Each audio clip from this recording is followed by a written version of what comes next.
It's a beautiful, beautiful Friday, and we have a good reason to be happy today. I talk about Super7 a lot on the podcast. They're not a sponsor. I just love everything they do. They do incredible stuff. Their reaction line, their Ultimates line. I've been a fan of their product long before they dipped their proverbial toe into that of the Transformer bathtub to check the water. Now we were teased a couple of days ago about Super7 taking the Transformer license that they got from Hasbro and going into another direction outside of the reaction stuff they've been doing. Reaction obviously being that more late 70s, early 80s, limited 5-point of articulation kind of thing. Weird place to put the Transformer line, but it does have its audience.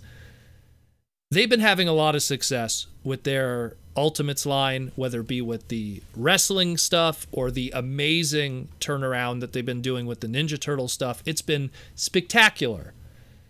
And now they put their eyes on that of our beloved Transformers. And when we got that teaser image and they showed the small piece of Ghost Starscream, I was like, oh man, this is going to put a lot of interesting people into perspective, because we have the Transformers R.E.D. line, the Robots in the Skies line, and where does that now belong in the bigger picture of things? Very fascinating. Today, we got the reveal of how this stuff is going to look, and I am pleasantly surprised in the direction that they went with. I thought, okay, they're going to go with the original Legendary 7 and then take it from there, Starscream being Ghost Starscream because it's one of the launch releases and they could revisit that character later in different versions. And I'll get into that in a deeper thing. But they threw us two curveballs that just make so much sense when you think about it. Woo! Incredible. Love it. If you're going to have Transformer product that doesn't transform, why not go with the Action Masters and do it to the nines? Oh man, okay, let's go through this. We're going to go through the two G1ers that we more expected than the two Action Masters of late G1. First, they gave us Optimus Prime. So we're going to have Super7 Optimus Prime MSRP $55. Pre-order is essentially, they don't really have a date out of like, okay, pre-order window opens today and it closes pretty much a month later, like I think February 28th, 2021 is when it closes. And the release date is, they said, sometime in winter of this year. So still a while to go. Like we're already at the beginning of this year. They're aiming probably November, December. We don't have an exact date yet. So here's Optimus Prime. So what do you get with Super7 Optimus Prime? Oh my god, the amount of fan wank here. So non-transformable, 7-inch figure, highly articulated. He gets his Ion Blaster, famous Ion Blaster cannon, his gun that we all know. He comes with his Energon axe. He comes with a pair of hands. So up to that point, oh, and Matrix of Leadership. So up to that point, what I've just listed right now is everything that the R.E.D. version has, pretty much. But then we go deeper to that. So the hands, obviously two open hands, two closed hands, two holding weapons hands, a pointing finger. The works. So we have a Matrix of Leadership, but then we have a toy accurate head sculpt, because Optimus's head was very different for his original Generation 1 toy. The yellow eyes, the stout face, the old Diaclone head sculpt. Battle Convoy. Also comes with a surfboard. For people that don't know the story of the surfboard.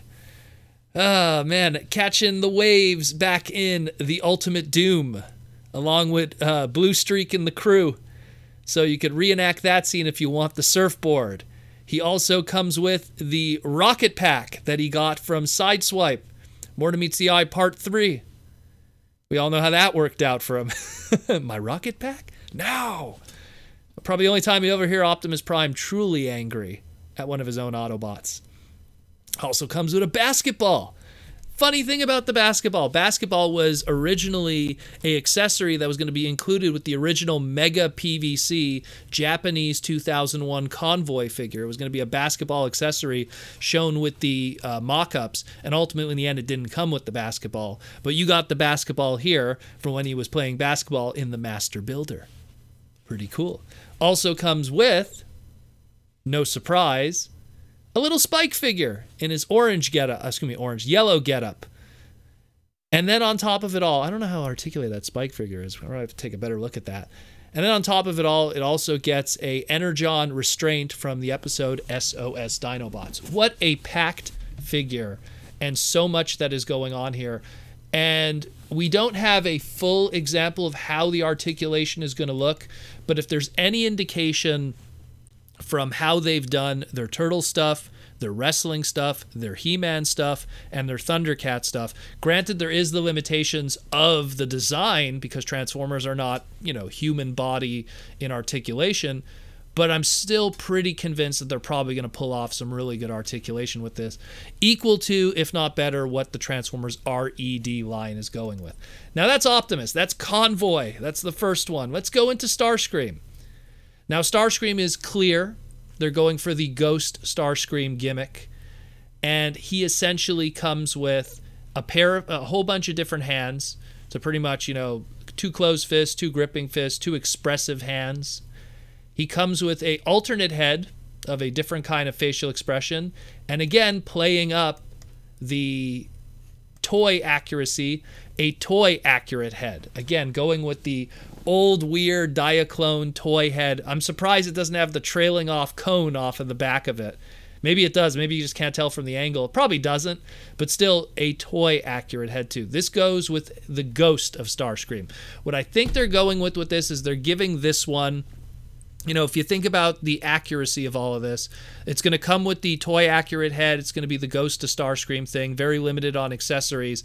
And then what they're going to probably do is they're going to do a basic Starscream, a regular Starscream later, and that'll come with the coronation set stuff, the Megatron gun hand, probably Megatron gun mode in his hand kind of thing. We're probably going to get all of that afterwards. That'll be like the second version. You know, a Seeker mold. You know how this is going. This is going to be cray-cray. Next, we get into the unexpected ones, but man, does it make sense. The Action Masters. First, we'll go into the less exciting one of the two, but still very exciting, in that of Bombshell. Bombshell was an original UK Action Master, European exclusive only. Very difficult Action Master to get and complete. And what's cool is he comes with his little extra accessories. He comes with his 2 different kinds of guns, his short burst Stinger rifle and his twin ion impulse blaster. And he comes with his little Action Master accessory, the Needler. So that's really cool. If they were going to go with an Insecticon that doesn't transform, you might as well go with the one that was turned into an Action Master. So what a nice little twist there. This is going to be so cool to have next to my original UK Action Master Bombshell. Like, just looking at him right now and I'm going like, man, oh, this is going to be so cool. It's going to be so cool. Last but not least, Banzai-Tron. Man, again, Banzai-Tron made his debut as an Action Master. And we get here with Banzai-Tron, we get his weapon. We get, again, same thing, two sets of hands closed fist, 2 sets of hands open fist, and 2 sets of hand gripping. And we get Razor Sharp, his accessory, his Action Master partner. This is amazing. This is really cool. And one of the hands on Bombshell, let's go on Bombshell, on Banzai-Tron, is even like a martial artist kind of hand, like a ninjutsu kind of pose thing. So this is really exciting because not only does this show that Super7 is going to be doing core key characters. They're going to be doing the Optimus, you know, the legendary 7. Optimus, Megatron, Soundwave, Starscream, Bumblebee, Grimlock, and potentially, who knows, when it comes a large Ultimate in Devastator. Not only are they going to probably do those, but it shows that they're willing to open it up to the obscure, to give us the Banzai-Trons, and for it to make sense, because you can't even complain about this one. Banzai-Tron didn't transform in his original iteration. Works out just fine. So this really opens up to a lot of stuff. This, like, the fact that Banzai-Tron is there shows it could be anybody. We could get a Metal Hawk. We could get a Minerva. Anything under that G1 banner. So, 55 apiece. Pre-orders start today. They end a month exactly from this date. You could get them all together in a full set of 4 for $220. I'm telling you, man, my finger's getting itchy. I'm telling you. Now, the question then comes up. Now that this exists, what is the purpose of Transformers R.E.D., the robot enhanced design retail stuff that Hasbro is putting out? Why would Hasbro even allow this to happen when they're doing pretty much the same thing? Well, number one, this stuff isn't retail. The Hasbro stuff is retail. The Hasbro stuff will be plentiful in a Walmart, in a Target, in a Toys R Us. It will be there. Number two, the robot enhanced design stuff is significantly cheaper. And I don't mean that in quality, I mean that in price point. We're talking that $19.99 price point. It does what this stuff does, but less accessories, at least in some cases of some characters. It technically has more accessories with their Starscream, but less accessories than, let's say, the Optimus. But it's also smaller, 6-inch for the robot enhanced design and 7-inch with these ones. But being someone who's I've only messed with the Soundwave of the R.E.D. one. My friend picked it up.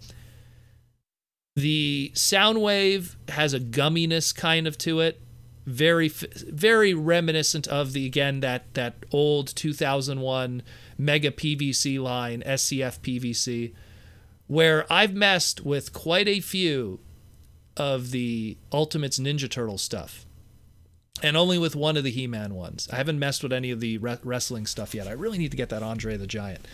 But their stuff is on a whole other level. Their stuff is very high quality. A lot of people that were kind of on the fence of which Ninja Turtle line to collect, whether it be NECA's more cartoon accurate stuff or the Ultimates line, a lot of people have been leaning towards that Ultimate stuff because of how high the quality is and what they've been doing with the Turtle line. This is incredible. This almost makes me go like now when you look at the high-end collectors, the adult collectors that have more options, that don't have to rely on retail and have a bigger wallet for when it comes to buying stuff, why would you buy Transformers R.E.D. if it's Generation 1 characters? Now more than ever, Hasbro needs to recognize, because this exists, I think they should really double down on Transformers R.E.D. doing stuff outside of Generation 1. Look, we already got our Optimus, we got our Megatron, we have our Starscream coming, we have our Bumblebee coming, we don't have our Grimlock yet, we don't have our Devastator yet, we have our Soundwave. So, I think that instead of them focusing on Generation 1 characters, obviously get that Grimlock out of there, get it done, and maybe the Devastator at some point. But when you get those Legendary 7 done, maybe focus more on outside, the Generation 1 stuff because of what Super7 is doing over here to be a parallel. Focus more on like what you're doing with Transformers Prime RC, Cheetor, the announced knockout supposedly from Transformers Prime. I think that going outside of the bubble and doing stuff that isn't G1 might be the safer bet for the R.E.D. line. Maybe more Beast Wars, maybe some Unicron trilogy, maybe some car robots in disguise. Who knows? But I think that the safer bet might be to, outside of the really core characters, really pivot away from G1 because of who the market is going to be for this. Again, I always said the R.E.D. market was more for that Marvel Legends, Star Wars Black Series 6-inch kind of collector in retail. But a lot of those Marvel Legends and Star Wars Black Series collectors are the same guys that are online pre-ordering from a lot of different websites. And if they have that kind of access and ability, not to mention in a world today where a lot of people can't even go to retail or choose not to, and they're shopping online anyways, what's a couple of clicks away and you're on Super7's website or pre-ordering from one of the many online retailers that carry Super7 product? So it's something where if I had a choice between spending $19 to $20 on an R.E.D. or spend a little more and get one of these instead, I'm going to go with one of these. But that's just me personally. But at the same time, I think that if I want to find a weird character like a Transformers Prime RC or something, I think R.E.D. is the better place to put that because of the market. Super7's doing an incredible job. I am so happy to see this, and it's going to really, really, really make me interested in seeing what the future of the R.E.D. line will be for the next couple of waves, assuming it has a future at all, assuming it does. But this is fantastic stuff. Super7, once again, incredible job.